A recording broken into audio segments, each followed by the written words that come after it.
Muy bienvenidos a todos nuestros seguidores del Pasado que no pasa en este canal contrarrevolucionario de la Sacristía de Lavandé.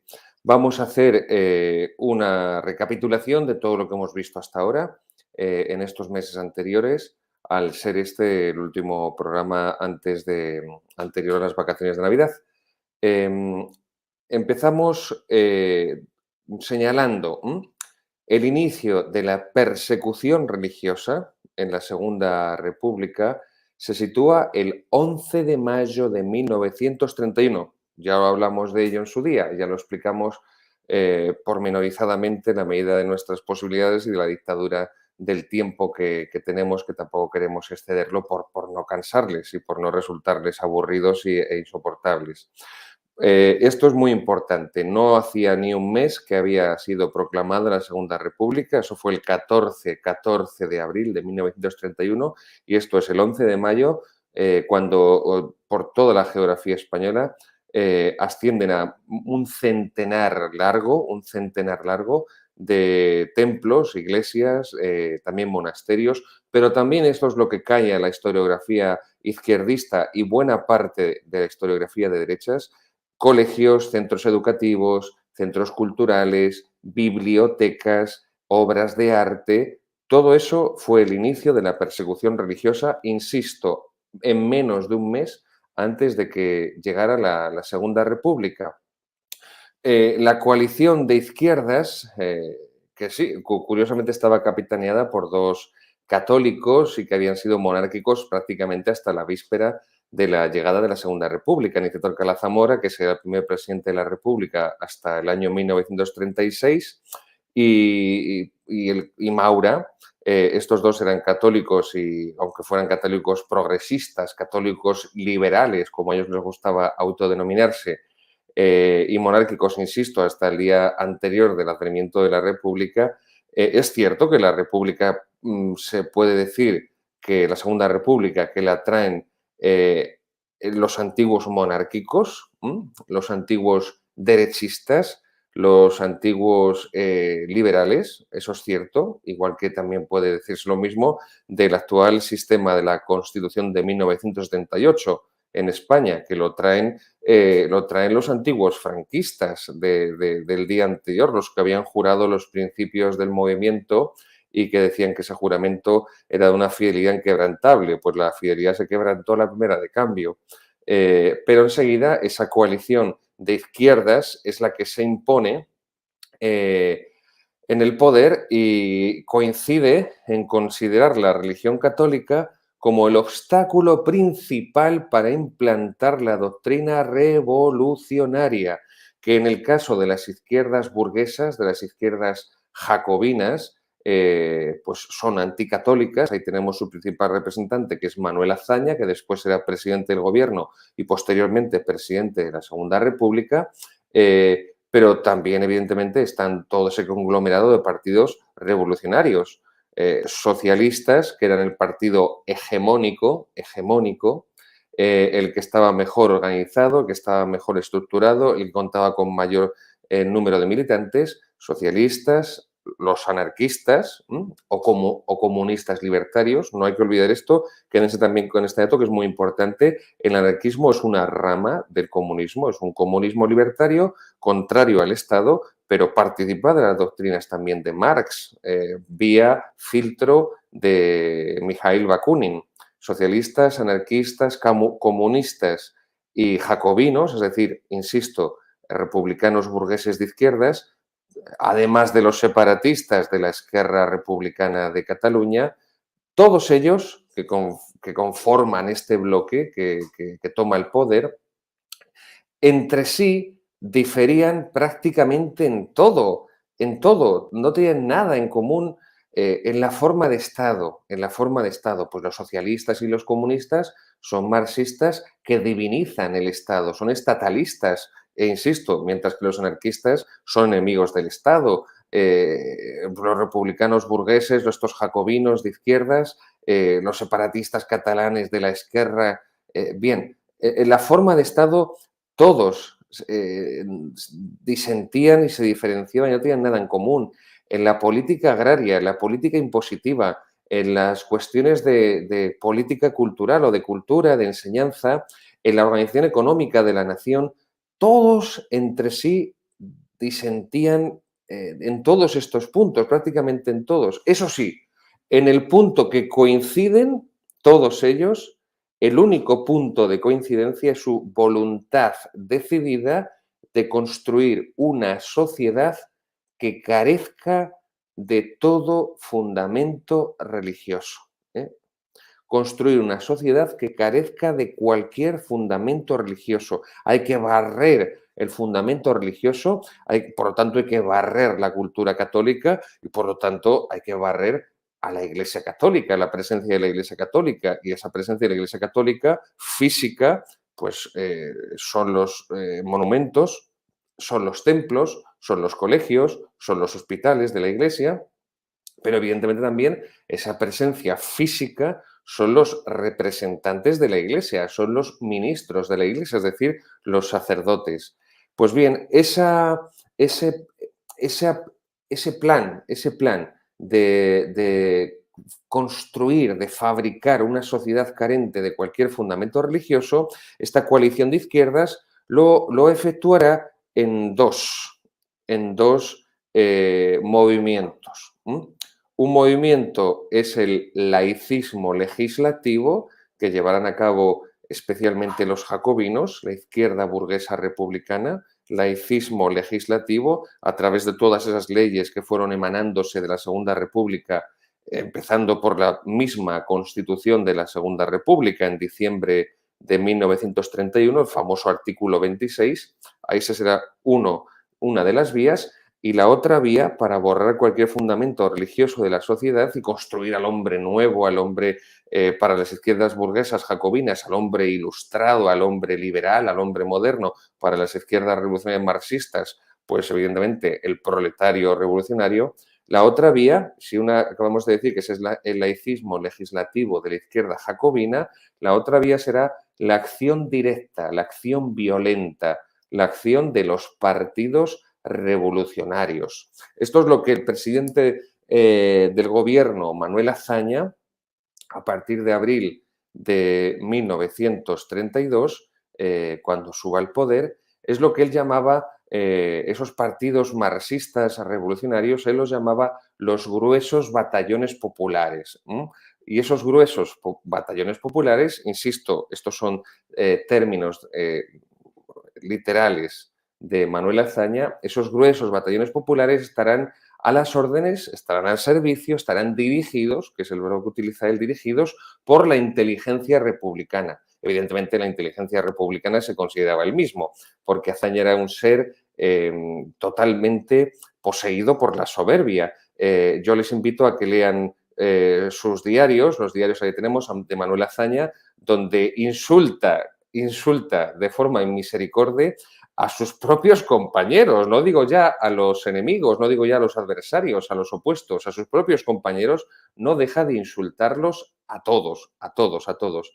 Aparte de su odio visceral a la Iglesia Católica. Pero ya haremos un programa más adelante hablando de esos personajes de la Segunda República, pasando revista a esos personajes de la Segunda República, porque es importantísimo conocer a esos personajes, porque conociendo a estos personajes que fueron protagonistas de la Segunda República, se puede comprender muchísimo mejor lo que fue la Segunda República, cómo toda la Segunda República condujo a la mayor persecución religiosa de la historia de la Iglesia Católica en 20 siglos y cómo se produjo la guerra, la cruzada en defensa de la civilización cristiana. Ahí tenemos los diarios de Manuel Azaña. Bien, pues yo les aconsejo, se lo estoy recomendando a nuestros lectores que puedan tener tiempo y que puedan tener también interés y puedan dedicarse a ello, que lean estos diarios. No les estoy aportando bibliografía que nadie puede decir que son de mi bando, de mi bando. Les he recomendado en otros programas los diarios de Niceto Alcalá Zamora, el presidente de la Segunda República, Niceto Alcalá Zamora. Hoy les recomiendo que vean los de Manuel Azaña para que puedan ver que no hay el menor atisbo de exageración de hipérbole y que es el mismo Azaña el que fustiga y el que no deja de humillar y de insultar a todos sus compañeros de bando izquierdistas, porque él se consideraba eso, la inteligencia por antonomasia, y el resto pues eran una manada de patanes. No obstante, yo creo que en parte sí que lleva razón Azaña, ¿eh?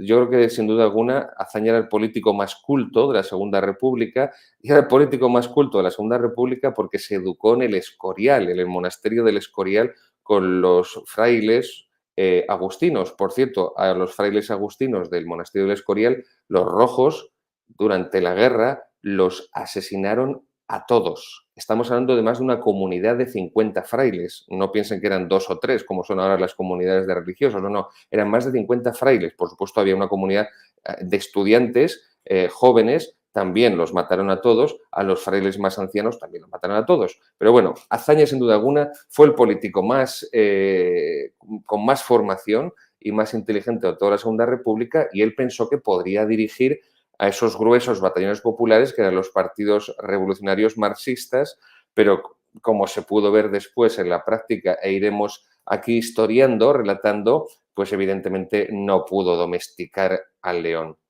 Pero bien, no fue durante la guerra, no fue durante la guerra, sino que ya desde febrero de 1936 podríamos, por poner una fecha exacta, decir desde el 16 de febrero, desde las elecciones del 16 de febrero de 1936 hasta julio de ese mismo año, cuando se produce el levantamiento, el alzamiento nacional, se produjo la desaparición de lo que podía quedar del Estado de Derecho. Bueno, esto es mucho anterior, pero sí, evidentemente esos últimos meses son decisivos. Stanley Payne tiene una obra que se titula Camino al 18 de julio. Camino al 18 de julio. Se me ha olvidado mandarle la foto a nuestro genial maquetador del programa de este libro, pero es muy interesante ese libro, ese estudio, esa investigación de Stanley Payne, Camino al 18 de julio, de la editorial Espasa, porque él relata pormenorizadamente estos últimos meses donde lo poquito que podía tener de democrático la Segunda República, ahí tenemos, Camino al 18 de julio de Stanley Payne, que es sin duda alguna de los mayores historiadores y conocedores de la Segunda República y de la guerra, se lo recomiendo. Luego hablaremos del maestro de Stanley Payne, Bornet Boloten, pero le recomiendo esta obra. Febrero, marzo, abril, mayo, junio y julio. Esos 6 meses son decisivos para comprender el desencadenamiento de los hechos que condujeron a la guerra. Pues bien, la Segunda República nunca fue democrática y nunca fue democrática, insisto, porque cuando se proclama en menos de un mes sin que la Iglesia le muestre la menor animadversión, todo lo contrario, ya está atacando a la Iglesia, ya está quemando centenares de templos, ya está persiguiendo a la Iglesia. El artículo 26 de la Constitución Republicana de 1931, de diciembre, ya es una codificación jurídica de lo que va a ser después, en el 36, la persecución religiosa. Toda la persecución religiosa está codificada en la Constitución Republicana. Hay más artículos, pero especialmente el número 26, pues bien, lo poquito que pudiera tener de Estado de Derecho, que era muy poco, lo poquito que pudiera tener de democracia la Segunda República, en esos meses que van de febrero a julio de 1936, se produjo su completa liquidación, su completa desaparición. Y eso permitió que el laicismo alcanzara una virulencia que no había sido capaz de tomar, no le había sido posible tomar hasta la fecha. Pues bien, insisto, ese artículo 26, esa Constitución republicana y las posteriores leyes que se fueron emanando en los años 32, 33, 34, demostraron que lo que se estaba haciendo por parte del Poder Ejecutivo en la Segunda República y por parte del Poder Legislativo era crear un marco legal en el que el sector social, o mejor dicho, un marco legal en el que del que estaba completamente excluida la Iglesia Católica y solo la Iglesia Católica, y el sector social, el amplio sector social que la apoyaba, porque entonces todavía existía la España católica. Y la Iglesia Católica y todos esos millones de españoles que se sentían Iglesia Católica y que apoyaban y secundaban a la Iglesia Católica, lo que busca la Segunda República es que queden expulsados del marco legal de la existencia cultural, de la existencia política, de la existencia social, de la existencia educativa, de la existencia económica. Hay una voluntad decidida y se puede ver perfectamente a nivel legislativo, a nivel jurídico. Insisto, ahí están las leyes, ahí están los documentos, ahí está la Gaceta Oficial del Estado, lo que hoy se llama el Boletín Oficial del Estado. No se trata de separar, como dice la historiografía izquierdista, no se trata de separar la Iglesia del Estado. La Iglesia del Estado hacía mucho que estaban separados ya en España, mucho tiempo hacía que estaban separados Iglesia-Estado.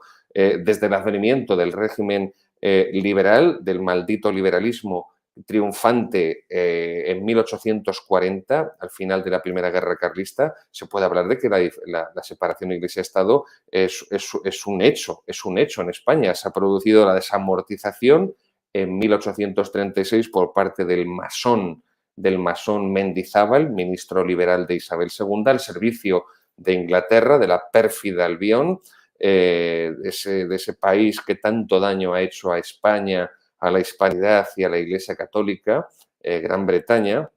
Pues bien, desde entonces hay separación Iglesia-Estado en España. O sea, la Segunda República no trae la separación Iglesia-Estado. Lo que hace la Segunda República es perseguir a la Iglesia desde el Estado. Es eso lo que hace. Por eso, para demoler, para desmantelar, para echar abajo esta infame ley de memoria democrática, hay que empezar conociendo lo que oculta, lo que omite, lo que calla sistemáticamente, que es toda la Segunda República y cómo eso condujo a la guerra y condujo a la mayor persecución religiosa de la historia. Insisto, persecución de la Segunda República, persecución de las izquierdas, no mártires del siglo XX, como dice la Conferencia Episcopal Española, no mártires del siglo XX, como dicen los obispos, como si hubiera habido mártires durante todo el siglo XX y en todos los lugares de España. No, queridos obispos, estimadísimos y eminentísimos monseñores, solamente hubo mártires durante la Segunda República y solamente hubo mártires en los territorios gobernados por el Frente Popular, que fue lo único peor que la Segunda República y que seguiremos ahora explicando. Para comprender esa secuencia lógica, esa secuencia de los sucesivos pasos que se fueron dando, se la voy a mostrar aquí rápidamente. Primero, como ya les he dicho, 11 de mayo de 1931, no ha transcurrido ni un mes desde la llegada de la Segunda República, ya se están quemando templos, destruyendo templos, asaltando y robando templos, profanando templos, colegios católicos, centros de enseñanza, bibliotecas con miles de volúmenes, con incunables, con obras príncipe de Lope de Vega, de Calderón, obras de arte de Zurbarán, de Gregorio Montañés, el Cristo de la Legión, el famoso Cristo de la Legión de Mena. Esto, por si alguno de nuestros seguidores que no son de España no lo sabían, el Cristo que sacan los legionarios, famoso en Málaga, el Cristo de la Legión, el Cristo de Mena, lo quemaron los rojos, porque ellos se autodenominaban así, igual que hoy en día. Lo quemaron en mayo, el 11 de mayo de 1931. Este Cristo que sacan los legionarios es una copia posterior que se hizo después bajo el gobierno del general Franco. Es una copia, es una réplica, pero el original lo quemaron en mayo de 1931, recién llegada a la Segunda República.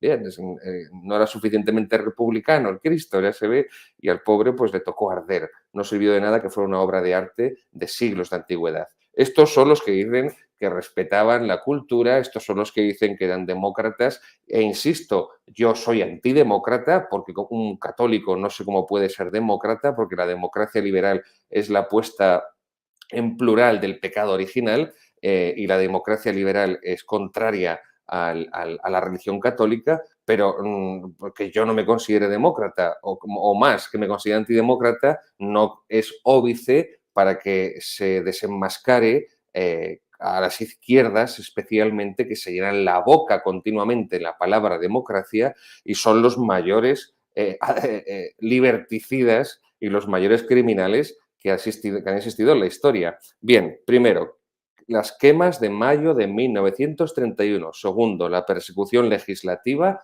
por ponerles un ejemplo, enero de 1932, o sea, al mes siguiente de promulgarse la Constitución republicana, los jesuitas, la Compañía de Jesús, es disuelta en España y todas sus propiedades, colegios, templos, centros, periódicos, revistas, se lo apropia el Estado, se lo expropia y se queda con ello el Estado sin ningún tipo pues de remuneración, sin ningún tipo bueno, pues bien, eh, no, se quedan con ello, se acabó, se acabó.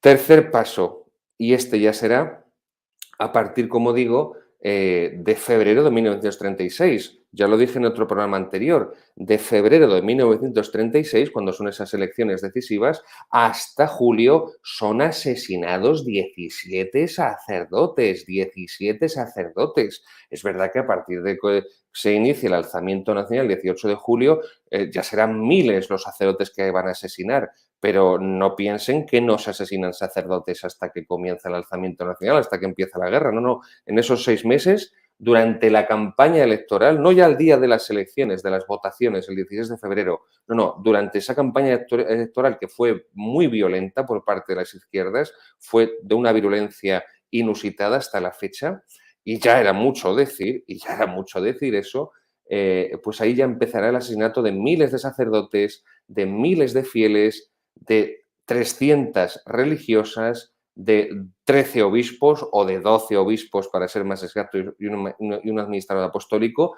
y la destrucción de 20.000 templos. También en otro programa explicamos esto de los templos y cómo puede haber en una población una ermita a la Virgen, una ermita a un santo, una parroquia y un convento, pues eso cuentan como 4 edificios religiosos, evidentemente. Entonces vas sumando de entre todas las poblaciones españolas, de todos los edificios que fueron destruidos, y suman 20.000 edificios destruidos. Y no podemos olvidarnos en esta persecución de las checas, Las checas fueron centros de tortura que idearon los partidos de izquierdas. Incluso el PNV, que era un partido de derechas, también tenía sus checas. El PNV catoliquísimo, separatistas vascos, los de la raza superior, que no se contaminan de los sucios españoles. Pues las famosas checas, a ver si podemos ver alguna foto de las famosas checas, ahí se torturó y se asesinó a miles de personas. Eso es una checa. Los ladrillos están puestos en el suelo de tal forma que la persona no pueda tumbarse y no pueda sentarse tampoco y no pueda estar de pie tampoco, porque los ladrillos le impiden estar de pie con cierta movilidad y con cierta comodidad. Ese trozo de cemento que ven ahí, si se dan cuenta, también está inclinado para que la persona tampoco pueda dormir ahí. Las checas continuamente tenían un sonido atronador de sirenas y focos potentísimos de luz 24 horas diarias. Lo que se buscaba era destruir psicológicamente a la persona. Lo que se buscaba era romper su mente para que esa persona firmase cualquier tipo de declaración que le pusieran enfrente y ya tener no un motivo, un pretexto supuestamente legal para fusilarle, así de claro. Esto fue ideado por los comunistas soviéticos, los comunistas rusos. Eso fueron las famosas checas. Ahí tenemos en Madrid y en Barcelona, que fueron los dos lugares, también las hubo en Valencia y en alguna otra población en menor medida, pero sobre todo fueron en Madrid, en Valencia y en Barcelona. En las checas, ahí se torturaron a miles de sacerdotes, de religiosas, a miles de fieles, con violaciones, con palizas, con torturas sádicas. Pero bien, toda esta cuestión, les invito a que también puedan seguir al padre Jorge López Teulón, que vino a presentar su libro también a nuestro programa, Inspirados por Satanás, porque evidentemente todo esto no se puede explicar sin una inspiración diabólica. Pues bien, todo esto, el ensayo general se inicia en octubre de 1934 con la Revolución de Asturias, que fracasó en toda España, menos en Asturias, en la cuenca minera, y produjo 1.400, 1.400, 1.500, 1.400 y pico. Los historiadores no se ponen de acuerdo en el número exacto de víctimas, pero superaron las 1.400 víctimas. Y ahí en la Revolución de Octubre de 1934, organizada por los socialistas, por el Partido Socialista, allí ya se asesinan 34 sacerdotes, 34 sacerdotes. ¿Por qué la Revolución de Octubre? Porque el 19 de noviembre del año anterior, las derechas, la CEDA, la Confederación Española de Derechas Autónomas, había ganado por mayoría absoluta las elecciones, había arrasado las elecciones. Y como la izquierda no es demócrata, como la izquierda es antidemocrática, no acepta el veredicto de las urnas, no acepta la alternancia en el poder. Cada vez que dicen democracia, como cada vez que dicen pueblo, no es más que una palabra vacía al servicio de su ideología pervertida. Podríamos decir otras tantas, ¿no? Justicia, ¿no? Justicia social, que es un término de la doctrina social de la Iglesia secularizado por parte de la izquierda. Pero bien, esto vendría a ser un recopilatorio, una recapitulación de lo que hemos visto hasta hoy en nuestros programas. Y ahora, el título de nuestro programa de hoy, si nos puede poner nuestro realizador la carátula para que podamos verla, que es el concepto que he puesto como título a nuestro programa de hoy, de la clave. La clave. ¿Cuál es la clave para comprender la Segunda República Española? ¿Cuál es la clave para entender por qué se produjo la guerra en 1936? Y la clave la tenemos en esa fotografía de la carátula de nuestro programa de hoy, y es la bolchevización, la comunistización del Partido Socialista. Esa es la clave para comprender la Segunda República y para comprender cómo esa Segunda República desembocó en la guerra. A partir de las elecciones de 1936, las elecciones del 16 de febrero, por parte del Frente Popular, bien, ahí tenemos esa foto. Si se dan cuenta, esa es la clave. La hoz y el martillo y debajo las siglas de la UGT, la Unión General de Trabajadores, que era el sindicato del Partido Socialista, que era el mayor sindicato de masas que había en España. Algunos dicen que tenían más afiliados la CNT y los historiadores tienen también a veces una guerra de cifras. No es cierto. Durante la dictadura del general Miguel Primo de Rivera, Francisco Largo Caballero, presidente del Partido Socialista, colaboró con la dictadura de Miguel Primo de Rivera. Colaboró con la dictadura de Miguel Primo de Rivera. ¿Para qué?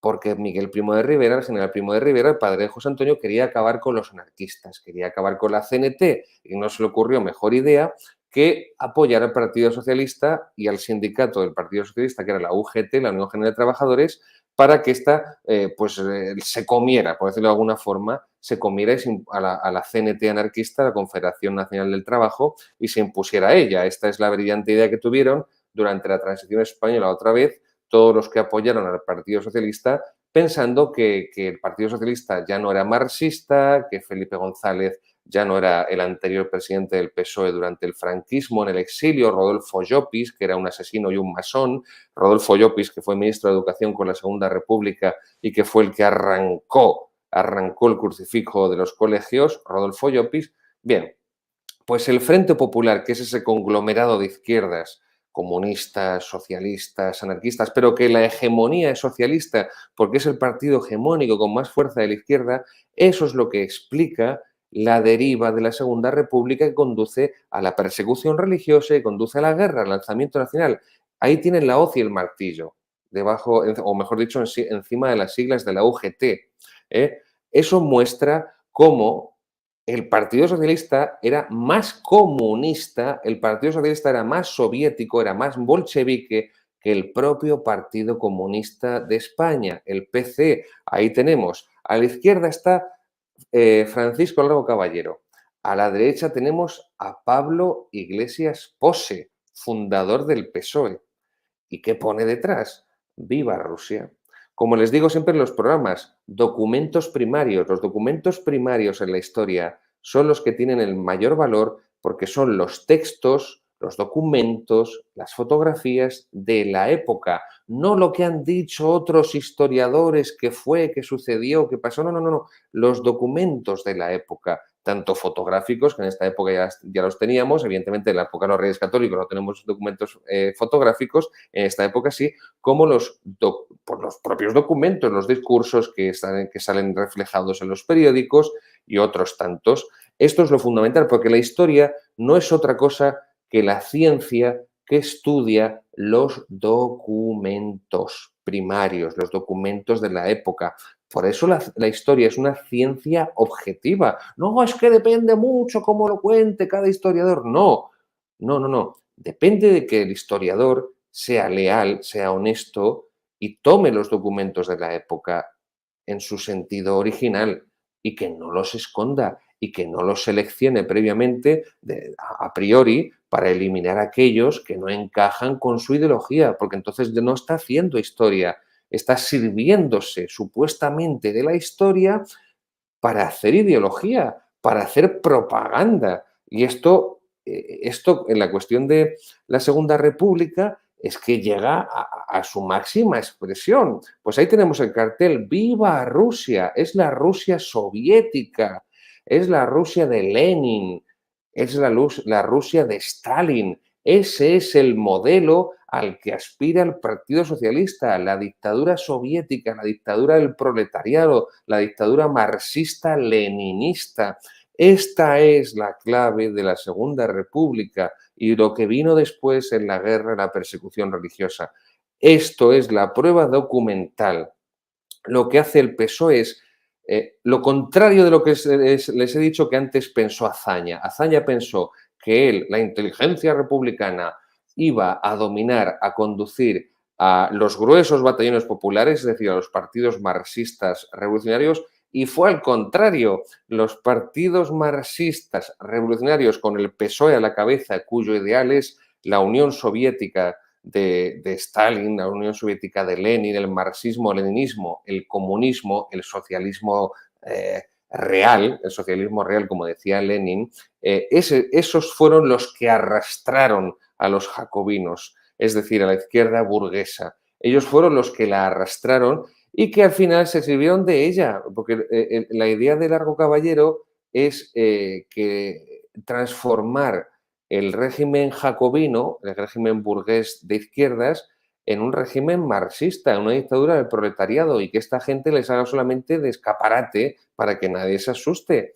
Eso es el mejor ejemplo ese es el mejor ejemplo que podemos, con el que podemos comprenderlo, es lo que ocurrió después de la Segunda Guerra Mundial en los países que fueron ocupados, que fueron invadidos por la Unión Soviética del genocida Stalin y que se llamaron democracias populares. Democracias populares. Bien, pues ahí está. Hemos visto la foto anterior a Largo Caballero con un pues, puño en alto con un montón de militantes. Aquí tenemos, esta foto me encanta, si se puede ampliar un poquito más, es genial porque es graciosísima. Porque esa es la pasionaria Dolores Ibárruri del Partido Comunista que la llevan en un cuadro como si fuera la Virgen María, una procesión, y si se dan cuenta, si se baja un poquito la foto, en lugar de la aureola, o súbela, súbela. En lugar de la aureola de la Virgen, pues tiene la hoz y el martillo. Ahí está, ahí tenemos la hoz y el martillo. Por supuesto, ahí tienen a los niños adoctrinándolos. Bueno, pues esto es el comunismo, una religión secularizada, una religión sustitutoria, una religión de inspiración demoníaca, una religión de inspiración diabólica. Esto es el marxismo. El marxismo, bien sea comunista, bien sea anarquista, bien sea socialista. Y por cierto, y eso también hay que decirlo, el marxismo es hijo del liberalismo. El marxismo es el hijo natural del liberalismo, del liberalismo. No hay que olvidarlo esto, ¿eh? No es que el comunismo aterrice, aparezca en el mundo como un marciano verde con antenas que viene de Saturno, de Júpiter o de Plutón. No, no, no, no, no. El propio Marx es un burgués que tiene una mentalidad burguesa protestante y entonces lo único que importa es la riqueza. Entonces los proletarios que tienen que buscar, en fin, no voy a entrar en ese análisis filosófico de filosofía jurídico-política del marxismo, ya habrá tiempo en otra ocasión. La peculiaridad, o mejor dicho, la gran victoria propagandística de la izquierda a nivel mundial desde el final de la Segunda Guerra Mundial, en el Pacífico fue en agosto de 1945, en Europa fue en mayo de 1945, la gran victoria propagandística del comunismo a nivel mundial y por lo tanto de toda la izquierda ha sido vender la falacia de que el comunismo y el socialismo son sinónimos de la democracia, que el comunismo y el socialismo son equivalentes de la democracia. Insisto, cuando son las ideologías más liberticidas y criminales que han existido en la historia de la humanidad, en la historia de la humanidad. Pues esa ha sido la gran victoria propagandística del comunismo y esto es lo que la Ley de Memoria Democrática intenta implantar, porque como la historia no es lo que ellos quisieran que hubiera sido, como su ideología no puede manipular la historia, tienen que imponer una visión unilateral, tergiversada de la historia de forma coactiva por medio de una ley y de las consiguientes sanciones a aquellos que violen esa ley, porque por la ley de memoria democrática a mí me tendrían que meter en prisión por estos programas. Por la ley de memoria democrática a mí me tendrían que meter en prisión por mis escritos y por mis libros. Bueno, pues adelante, aquí les espero, no tengo ningún problema. Es un sitio muy digno, una cárcel en un gobierno social comunista para un sacerdote católico es muy digno estar en la cárcel. No será nada agradable, no será nada fácil, pero no es un sitio indigno en un régimen como el que tenemos en España, anticatólico, mientras los funcionarios eclesiásticos callan para seguir recibiendo la X de la declaración de la renta. Pero no voy a entrar por ahí porque si no me enciendo. Pues bien, en julio de 1936, España se encuentra inmersa en un proceso revolucionario similar a lo que fue la Rusia soviética. Pero en España tiene una peculiaridad. ¿eh? Vuelvo otra vez a insistir, tiene una peculiaridad. La peculiaridad es que ese motor del proceso revolucionario, que ese director del proceso revolucionario no es el Partido Comunista. El Partido Comunista de España fue una escisión del Partido Socialista y numéricamente era extremadamente minoritario. Eran unos pocos miles de afiliados, no eran más, muy disciplinados, fanáticamente ideologizados, pero no eran suficiente número como para incidir.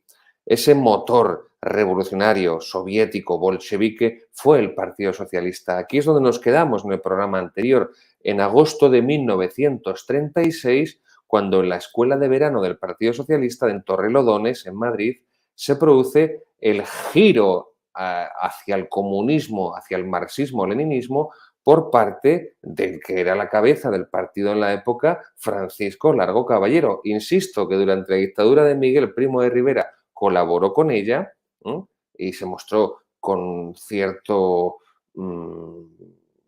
alarde de moderación política, incluso hay algunos historiadores que por esa época dicen que Largo Caballero hasta era socialdemócrata, pero evidentemente después se quitó la careta. Por cierto, Largo Caballero, que era un completo analfabeto, O sea, hoy en día se ve perfectamente, no hay tanta diferencia a los años 30, todos los líderes de izquierda son analfabetos funcionales. Su capacidad y su formación intelectual es realmente vergonzosa, produce vergüenza, bochorno ajeno. A la izquierda, al menos en España, a la izquierda no le queda ni un solo intelectual, carece por completo de intelectuales. Pues bien, esa es la peculiaridad del caso español a diferencia del caso ruso, que los que serán los adalides de la revolución no serán los comunistas, sino los socialistas, que se radicalizan, se bolchevizan, se comunistizan más que los propios comunistas. Ahí tenemos el Frente Popular, esa coalición de izquierdas, socialistas, anarquistas, comunistas, separatistas, catalanes, pero que es quien lleva la dirección el Partido Socialista, el PSOE, el Partido Socialista Obrero Español. Y ahí está Francisco Lago Caballero, el segundo por la derecha, que será él quien encabece esto. No será Manuel Azaña, no será José Giral, que es el primero por la izquierda, Manuel Azaña el segundo, no será ninguno de estos. Bien, volvamos a nuestro relato. ¿Qué ocurre? Después de... En 1917 hay un intento revolucionario en España, coincidente con la Revolución Rusa. Roberto Villa ha estudiado en una magnífica investigación, ha estudiado especialmente ese golpe revolucionario de 1917 en la editorial Espasa, Roberto Villa. Un gran historiador. Yo le animo aquí a que sea un poquito más valiente, un poquito más valiente. Tiene que reconocer la labor que ha realizado Pío Moa, un grandísimo historiador, amigo de nuestro programa La Sacristía de la Bandera. Aquí ha estado en La Sacristía de la Bandera, hemos estado entrevistándole, un servidor en concreto, y la labor que ha desarrollado la historiografía española Pío Moa, Roberto Villa debería agradecérsela y debería reconocérsela. Pero ese gran ensayo de 1917 de Roberto Villa en la editorial Espasa, les aviso que es un libro grueso, pero muestra muy bien esa primera intentona revolucionaria en España para implantar, para instaurar la dictadura del proletariado, la dictadura marxista. 1917, el Estado catalán y el Soviet español. Además, Roberto Villa, insisto, con los documentos primarios, con los documentos originales, muestra esa asociación entre el separatismo de la izquierda republicana de Cataluña y los socialistas ya desde hace más de un siglo. Esto, lo que estamos viendo ahora, no es nuevo. O sea, es que, como dice el Eclesiastés, nada nuevo bajo el sol. Pues es lo mismo. Yo les invito también, quien pueda disponer de tiempo y esté interesado, Roberto Villa también, desde el punto de vista formal, escribe muy bien historia, porque hay historiadores que escriben fatal, ¿no? Son grandes investigadores, pero escriben fatal y su relato es aburridísimo. No, pues no es el caso de Roberto Villa. Este es otro gran libro de Roberto Villa, probablemente más importante, sin duda alguna, que el anterior, 1936, Fraude y violencia en las elecciones del Frente Popular, hecho en colaboración con Manuel Álvarez Tardío, también de la editorial Espasa, que ya hablamos de él en otro programa, porque es la investigación definitiva, insisto en este concepto, es la investigación definitiva que muestra el fraude electoral llevado a cabo por el Frente Popular, por la coalición de las izquierdas, el 16 de febrero de 1936 para alzarse con el poder. Insisto, la izquierda es antidemocrática, siempre ha sido antidemocrática, odia la democracia, porque la democracia tiene que haber alternancia. Y lo que propone la izquierda es una dictadura para gobernar perpetuamente y mantenerse perpetuamente en el poder. Y se lo está diciendo alguien, insisto, que no es nada simpatizante de la democracia, pero que tampoco soy simpatizante de otros muchos temas, y no por ello me puedo callar cuando otros se llenan la boca de que ellos son los más demócratas y no, son los más antidemócratas que hay. Y esto, insisto, se lo está diciendo alguien que tampoco es demócrata. Muy bien, pues en 1917 el PSOE, los socialistas, pues todavía no aciertan con ese golpe revolucionario. Lo van a intentar de nuevo, insisto, como he dicho, en 1934. Ahí está, nuestro realizador nos lo va a poner ahora, el libro de Pío Moa, Los orígenes de la Guerra Civil Española, de la editorial Encuentro. Es un libro clásico, es un libro de referencia. Ahí lo tenemos, Los orígenes de la Guerra Civil Española. Ahí estudia de una manera particular y pormenorizada Pío Moa lo que fue la Revolución de Asturias. Y es un libro también, insisto, definitivo. Nadie ha conseguido echar abajo sus tesis. Nadie con documentos, con fuentes primarias de la época, ha conseguido demostrar que Pío Moa miente y que hace una lectura sesgada, ideológica, retorciendo las declaraciones de los personajes, de los protagonistas, retorciendo los hechos, retorciendo las informaciones de la época. No, simplemente se han dedicado a insultarle, se han dedicado a amenazarle, se han dedicado a excluirle de cualquier debate y de cualquier presencia pública, porque es la única forma que tienen de combatir a la verdad. Es así. Pero ya hablaremos de cuando lleguemos a octubre del 34, la Revolución de Asturias, ya hablaremos más pormenorizadamente e incluso es posible que podamos tener con nosotros al gran Pío Moa para que pueda también hablarnos del desarrollo de todos estos acontecimientos, como ya tuvimos en nuestro programa de la Sacristía de la Vendée. Pues esperamos también que un día podamos traerle y nos conceda una entrevista en este programa nuestro, esta sección del canal de la Sacristía de la Vendée, del pasado que no pasa. Pues los socialistas, la izquierda, comprende que no puede llegar al poder solo por la violencia, sino que tiene que combinar, como les he dicho antes al inicio del programa, esas dos vías, la vía legislativa, los cauces legales o supuestamente legales, por supuesto utilizados de forma torticera, pero la acción violenta. No solo la acción violenta, no solo la acción legislativa, porque no son demócratas ni quieren la democracia, pero tampoco funciona esto solamente con la acción violenta revolucionaria, sino que hay que unir las dos y entonces podremos alzarnos con el poder. Esta es después de esta revolución fallida de 1917 en España, insisto, a imagen y copia de la de Rusia, de la soviética que llevó al poder a Vladimir Ilich Ulyanov, a Lenin, pues lo que quiere el Partido Socialista, el partido hegemónico de la izquierda, es llevar a sus principios a implantarlos en toda España. Lo que habían hecho en Rusia los bolcheviques, sirviéndose de los tontos útiles, que es la denominación que en el comunismo se da a sus compañeros de viaje, esos tontos útiles, que en Rusia fueron los mencheviques, pues era lo que era el Partido Socialista a través de esos republicanos, burgueses, jacobinos, servirse de ellos. Y por eso, insisto, esta es la clave para comprender lo que fue la evolución política de la Segunda República que condujo a la mayor persecución religiosa de la Iglesia Católica en toda su historia y al alzamiento nacional del 18 de julio. Un protagonista también fundamental de esta comunistización, de este giro del PSOE, es Santiago Carrillo. Santiago Carrillo Solares. Santiago Carrillo era socialista, militaba en el Partido Socialista. Su padre, Venceslao Carrillo, también era un eminente socialista y tenía puestos importantes en el Partido Socialista.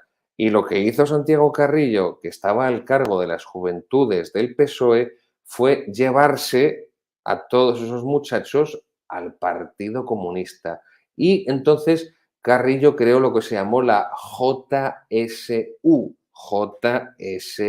Juventudes Socialistas Unificadas, pero en definitiva todas las juventudes del Partido Socialista las había puesto bajo el paraguas del Partido Comunista. Ahí tenemos un cartel propagandístico de la época, ingresad en la Juventud Socialista Unificada. Si puedes ampliarlo un poco, por favor.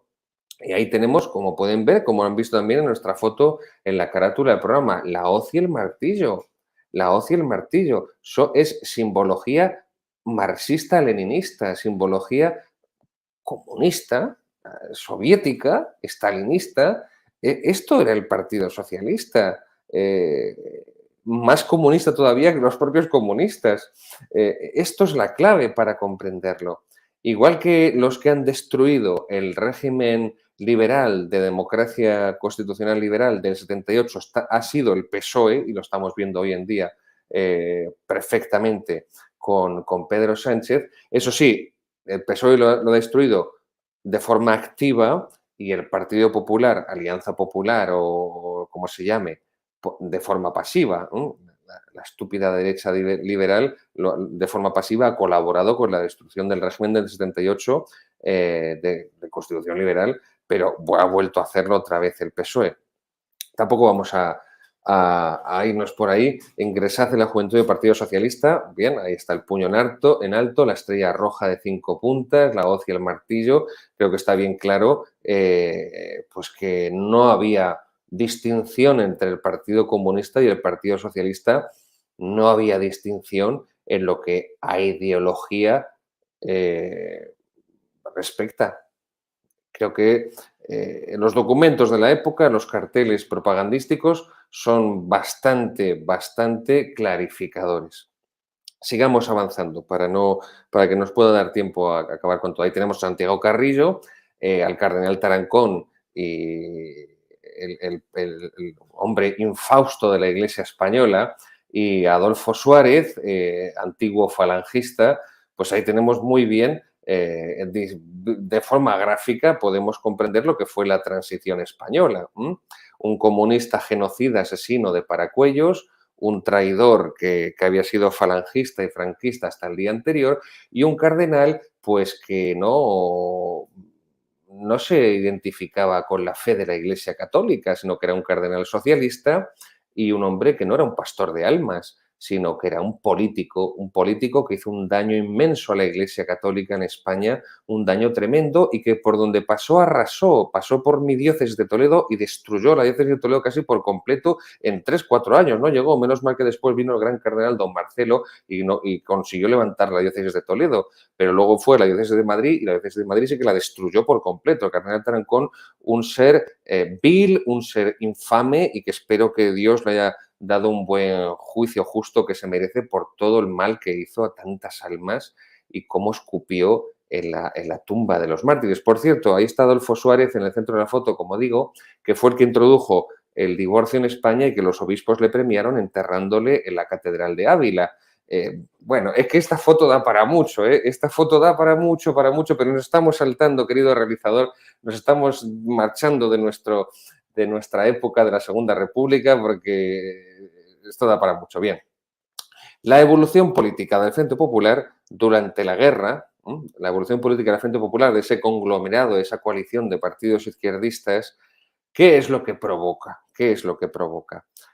Pues provoca, en primer lugar, a los anarquistas, que era una fuerza muy considerable, que eran terroristas, que habían asesinado a 3 presidentes del gobierno. 3. Cánovas del Castillo, Eduardo Dato y Canalejas. 3 presidentes del gobierno fueron asesinados por los anarquistas, por no hablar del cardenal Soldevilla, arzobispo de Zaragoza, también asesinado por los anarquistas. Incluso al mismo Alfonso XIII, en su propia boda, intentaron también con otro atentado acabar con su vida, no lo consiguieron. Bien, pues los anarquistas, que eran terroristas por antonomasia, el Frente Popular fueron marginados, esos comunistas libertarios, esos anarquistas o ácratas de la CNT, de la Confederación Nacional del Trabajo, de la Federación Anarquista Ibérica, de la FAI, los jacobinos republicanos, los burgueses izquierdistas, también fueron desplazados del Frente Popular.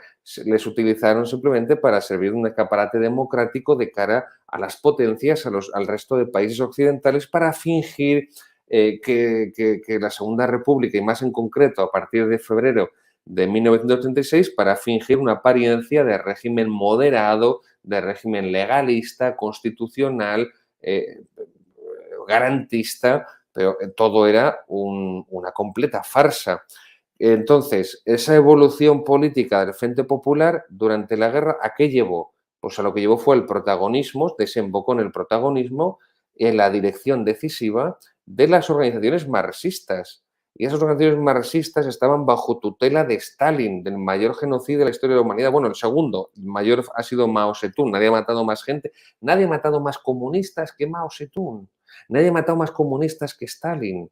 Hitler, Mussolini, Franco juntos no han asesinado ni al 20%, vamos, ni al 10% de comunistas que asesinó Stalin y que asesinó Mao. Pues bien, bajo tutela soviética, los partidos revolucionarios, los partidos marxistas, que son el PSOE, insisto, el partido hegemónico de la izquierda, y en menor medida el PC, en eso desembocó el Frente Popular.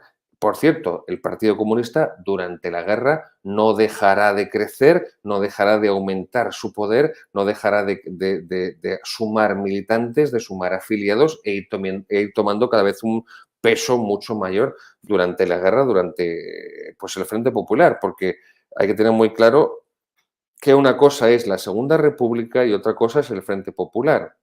Pero bien, Esa bolchevización del Partido Socialista es la clave para entender esto, insisto, y sé que me estoy repitiendo mucho, pero es que aquí está la clave. Vamos a ver ahora la obra definitiva también sobre este punto, que es la de Barnett Boloten. Barnett Boloten, Revolución y Contrarrevolución, de la editorial Alianza. Aquí esto ya es una cosa muy seria porque estamos hablando de un trabajo de investigación. Barnett Boloten, que es el maestro de Stanley Payne, Barnett Boloten estuvo aquí en España durante la guerra, ejerciendo de corresponsal. ¿Eh? Estuvo aquí.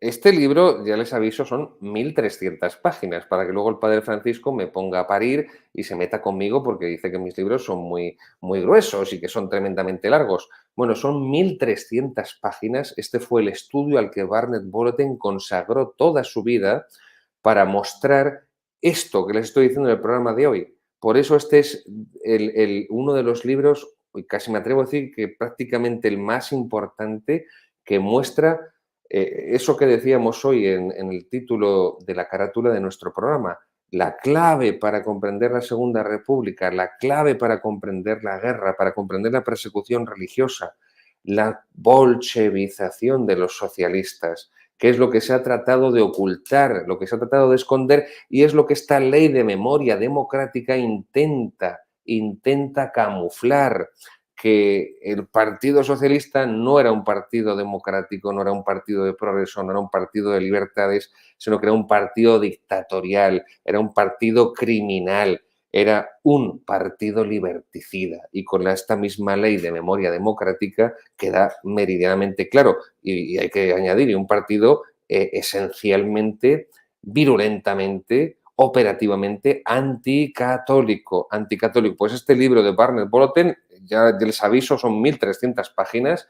Es una documentación minuciosa, insisto, recogido durante toda una vida, en la que explica ese paso del Partido Socialista que es decisivo para comprender por qué se produjo todo lo que se produjo. Bien, y entonces, ¿pero por qué? Alguno de nuestros seguidores estará pensando, ¿pero por qué hizo esto el PSOE? ¿Por qué hicieron esto los socialistas? La seducción y la fascinación, porque no cabe utilizar otras palabras, seducción y fascinación que causaba en los fanáticos seguidores del Largo Caballero la Unión Soviética, es por eso, es su modelo. Ya lo hemos visto en las fotos aquí, viva Rusia. Es que estaban enamorados, era su modelo, era el paraíso en la tierra, la dictadura del proletariado.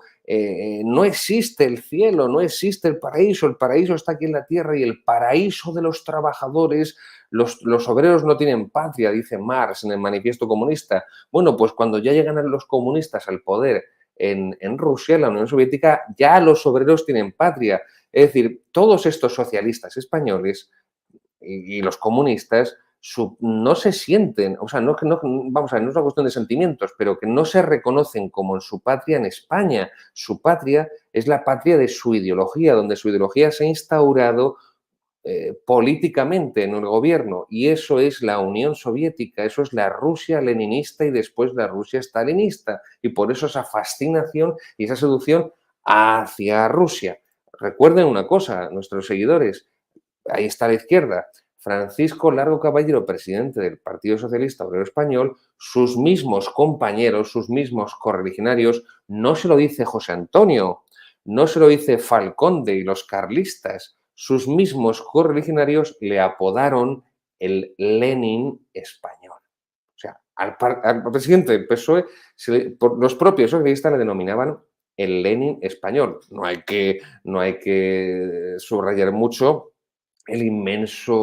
la inmensa fruición y el infinito gozo que le producía a Largo Caballero que le compararan con Lenin. Ahí tenemos a Lenin, esa es la puerta, también lo sacamos en otro programa, otro documento de la época. Ahí tenemos la puerta de Alcalá famosa en Madrid, ahí tenemos a Lenin en el centro, a la izquierda está Trotsky, León Trotsky, que después ya se encargará de matarle Stalin, por cierto, a través de un español, de Ramón Mercader en México, en 1940, un comunista español. Esto tampoco es, mira, ahora que ha puesto nuestro realizador la foto, pues este es un detalle que tampoco puede pasar desapercibido. Es un comunista español al que Stalin encarga que liquide a Trotsky. No es casualidad que fuera un comunista español y no a otro de otra nacionalidad. Ahí está Ramón Mercader. Bien, seguimos avanzando, que no quiero pasarme demasiado hoy de la hora. La revolución marxista-leninista de 1917 en Rusia es lo que fascina a la izquierda española, a la izquierda revolucionaria. Y como en el 17, como hemos visto en esa obra que he citado antes de Roberto Villa, lo intentan y fracasan, volverán a intentarlo en el 34, la Revolución de Asturias, volverán a fracasar y es lo que a partir del 36 van a intentar ya imponer. Por eso vamos a dejar aquí nuestro relato histórico, porque vamos a hacer una próxima serie cuando volvamos después de las vacaciones navideñas, una serie sobre la Revolución Rusa. Vamos a hacer una serie sobre la Revolución Soviética porque nos va a servir para conocer y comprender mejor el intento que socialistas, comunistas y anarquistas tuvieron como inspiración para llevar a la práctica en España.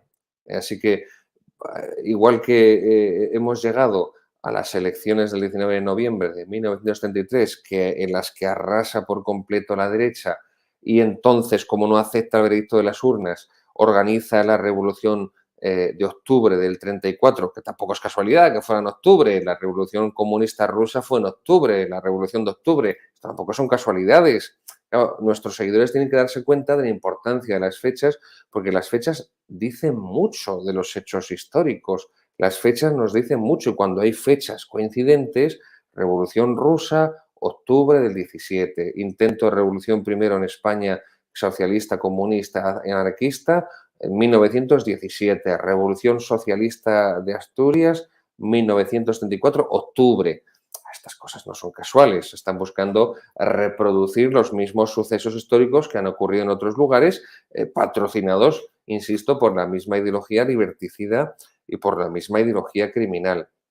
Pues bien, la guerra lo que va a provocar a partir de 1936, esa evolución política del Frente Popular, de esa coalición de partidos izquierdistas a partir de 1936, va a ser la total dependencia de la Rusia de Stalin, la completa subordinación del Frente Popular a la Unión Soviética, al comunismo bolchevique, al bolchevismo. Esto, ¿en qué se puede comprobar? ¿En qué se puede analizar? El oro del Banco de España, el oro del Moscú famoso. El 27 de septiembre es liberado el Alcázar de Toledo. Los gloriosos y heroicos defensores del Alcázar de Toledo, con el general Moscardó a la cabeza, y también ahí estaba otro señor que se llamaba Jaime Milán del Bosch, que también quieren desenterrar a los dos del Alcázar, las izquierdas actuales. Pues bien, en el Alcázar de Toledo, el 27 de septiembre es liberado. Ya haremos un programa sobre el Alcázar de Toledo que lo merece con todo en justicia y con rigor. Entonces, al mes siguiente, prácticamente al mes siguiente, 25 de octubre, Juan Negrín, socialista, envía las reservas de oro del Banco de España a la Unión Soviética. Eran las cuartas reservas de oro más importantes del mundo. Para que nuestros seguidores puedan hacerse una idea, estamos hablando de 638 toneladas de oro. 638 toneladas de oro.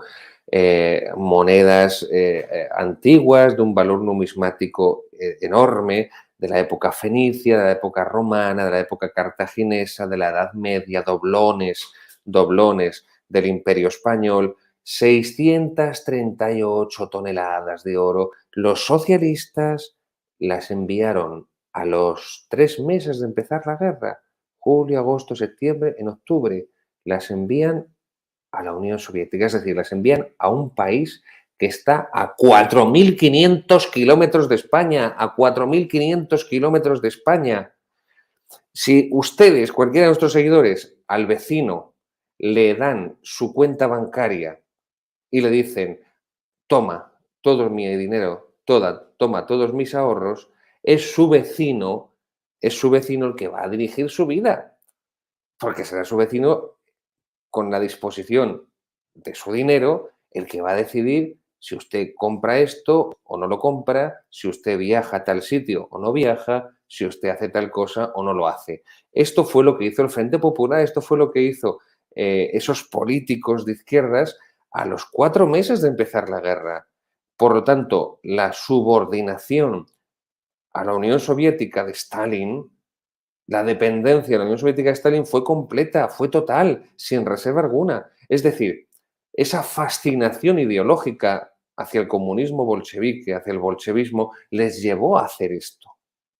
Y a partir de esta decisión, materialmente, nunca mejor dicho, están con una cadena de oro atados al mayor genocida de Europa, que es Stalin, que Hitler es una hermanita de la caridad al lado de Stalin. Lo que pasa es que Hitler, como perdió la guerra, es el malo malísimo y la encarnación del demonio, y Stalin pues es un demócrata estupendo. Ya tenemos otra vez en la puerta de Alcalá de Madrid con Zinoviev y Kamenev, que, bueno, en fin, no vamos a hablar de cómo fue matando Stalin a todos los que comenzaron la revolución del 17 con Lenin, que, en fin, eso será, como dice Rainer Kipling, eso es otra historia. Vamos a ir terminando ya. El intento de prolongar la guerra, civil, la Cruzada de Liberación Nacional, también fue obra del presidente del gobierno, Juan Negrín, que fue el último presidente del gobierno del Frente Popular. Por cierto, puesto también por los soviéticos, por los consejeros soviéticos de Stalin.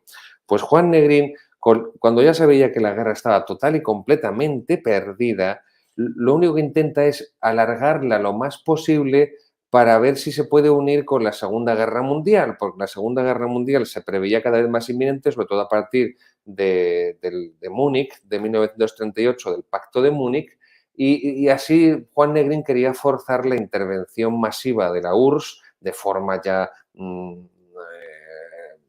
a calzón quitado en España, y tenemos a Juan Negrín. Pues esto fue todo obra de un socialista, con, por supuesto, la aquiescencia del resto de miembros del Frente Popular.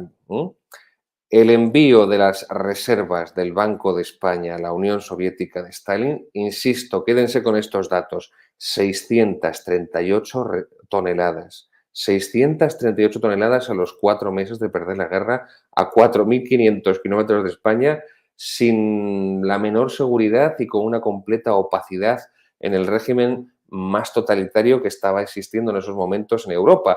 Por cierto, que cuando estaban haciendo esto, estaba llevando las famosas purgas a cabo Stalin, que costaron la vida a millones de personas. Pero bueno, Rusia era el paraíso en la tierra y la patria del proletariado, de los trabajadores, de los campesinos y de los obreros. Bien, y Stalin estaba matando a campesinos, a obreros, a trabajadores y a comunistas por miles, por miles. Ahí tenemos el caso famoso del Holodomor en Ucrania. Eso fue obra de Stalin. Ya también trataremos esto del Holodomor. Es por estas fechas, prácticamente, es por estas fechas. O sea, estamos hablando de entre 4, 5, 6 millones de ucranianos que fueron asesinados por orden de Stalin, que fueron condenados a morir de hambre.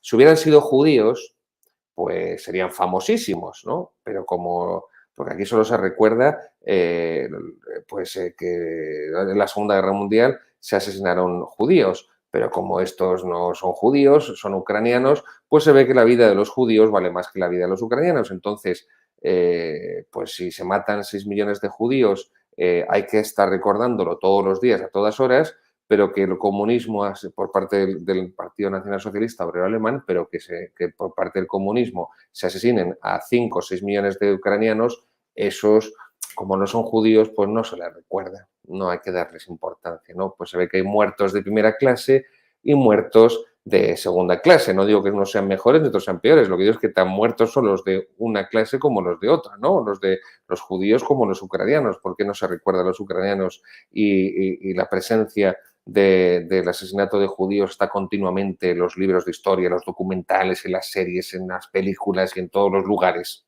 Y poco menos que se fusila al que niegue la Shoah, ¿no? El holocausto judío. Bueno, tampoco vamos a entrar aquí y vamos a ir terminando. Esto es lo que mostró la clave de lo que fue la Segunda República y lo que fue el Frente Popular.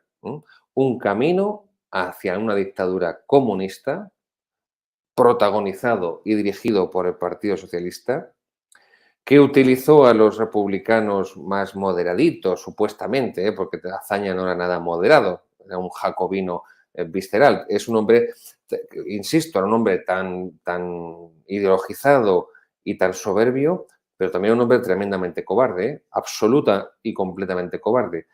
Y esto fue lo que se desembocó en que había, en estricta ideología marxista, había que eliminar a segmentos enteros de población, porque son contrarrevolucionarios, porque son enemigos de clase, y eso se encarnaba de manera privilegiada en la Iglesia Católica. Y aquí vamos a dejarlo por hoy.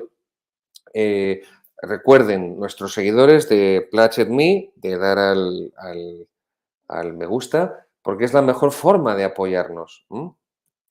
Ahí está, el me gusta, el placet me en latín, porque aquí como somos de la tradición católica, como somos de la tradición hispánica, como somos contrarrevolucionarios, como somos antiliberales, somos fervientes amantes de la lengua latina. Es la mejor forma de apoyarnos, con sus visualizaciones, con el me gusta, dando a conocer el programa. Reenvíen este programa, reenvíen cualquier programa de la Sacristía de la Bandé que hacemos los jueves, reenvíen los programas del Padre Francisco, reenvíen los programas del Padre Góngora, reenvíen estos mismos programas que hace un humilde servidor, reenvíelo a sus contactos, a amigos, a amistades, incluso a gente que nos odie, no importa, también reenvíenselo, es una forma magnífica de meterles el dedo del ojo, una forma muy sana, reenvíenlos y que se dé a conocer esta labor que un puñado de sacerdotes proscritos, un puñado de sacerdotes perseguidos, un puñado de sacerdotes que intentan transmitir la verdad de la fe católica, la verdad de Jesucristo, la verdad de la historia, la verdad de los hechos históricos, porque Cristo es el Señor de la historia y se hizo hombre y nació porque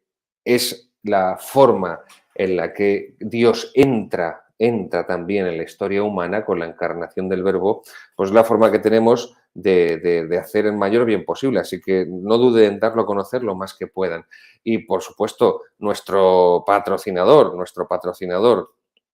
sin duda alguna, nuestro patrocinador, Miel y Polen. Miel, a ver, nuestro realizador, ¿dónde está el código de la sacristía? Nuestro realizador, ahí está. Miel de Virgen Extremadura, hay que utilizar el código de descuento sacristía, Miel de Extremadura. Los productos están fenomenales. ¿Qué les voy a contar ya que no les haya dicho?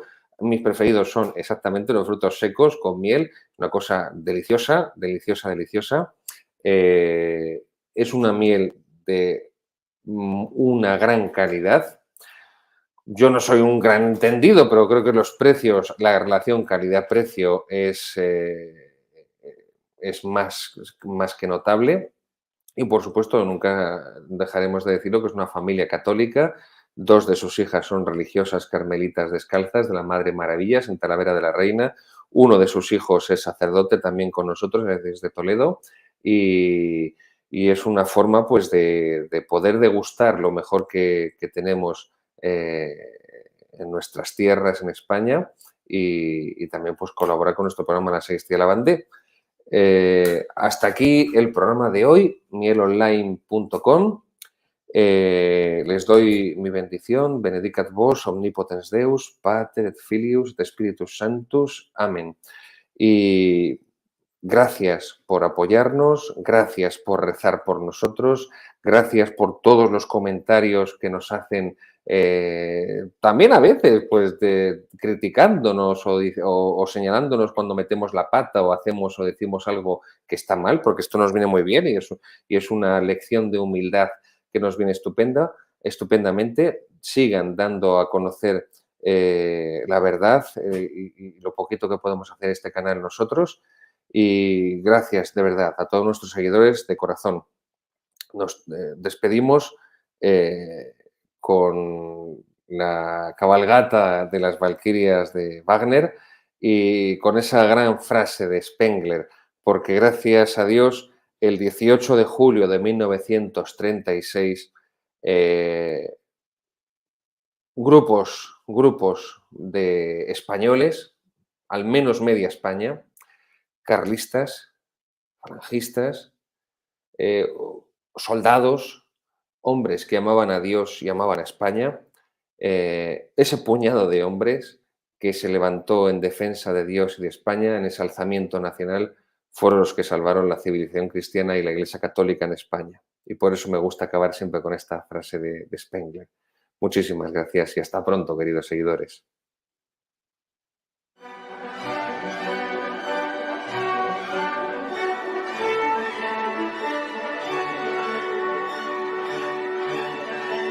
Siempre ha sido un pelotón de soldados el que ha salvado la civilización.